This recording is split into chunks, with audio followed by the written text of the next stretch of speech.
முன்பு அரசு சேவைகளை பெறுவது பொதுமக்களுக்கும் தொழில் நிறுவனங்களுக்கும் ஒரு நீண்ட சவால் நிறைந்த பயணமாக இருந்தது.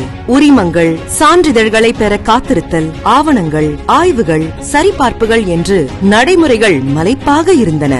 ஆனால் இப்போது தமிழ்நாடு அரசு எளிமை ஆளுமை முன்னெடுப்பின் மூலம் இவற்றை மாற்றி அமைத்து அனைவருக்கும் எளிதாகவும் விரைவாகவும் சேவைகளை வழங்க நடவடிக்கை எடுத்து வருகிறது. எளிமை ஆளுமை திட்டத்தின் கீழ் 10 அரசு சேவைகளுக்கான நடைமுறைகள் எளிமையாக்கப்பட்டு அடுத்த ஆண்டிற்குள் 150 சேவைகள் இணைய வழியில் கிடைக்க உள்ளன.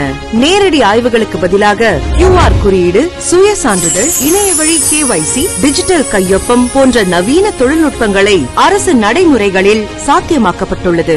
முதற்கட்டமாக மாண்புமிகு முதலமைச்சர் திரு மு.க. ஸ்டாலின் அவர்களால் சுகாதார சான்றிதழ், பொது கட்டிட உரிமம், முதியோர் இல்ல உரிமம், பணிபுரியும் மகளிர் விடுதி உரிமம், மகளிர் இல்ல உரிமம், சொத்து மதிப்பு சான்றிதழ் நடைமுறையிலிருந்து நீக்கப்படுகிறது.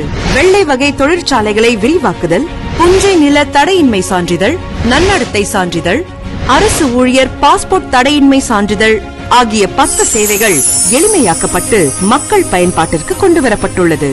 முன்பு தாமதமானவை இப்போது ஒரே நாளில் கிடைக்கின்றன. வெள்ளை வகை தொழிற்சாலைகளின் பட்டியல் 37லிருந்து 609 உயர்ந்தது. இது தொழில் வளர்ச்சிக்கு புதிய வாய்ப்புகளை உருவாக்கியுள்ளது.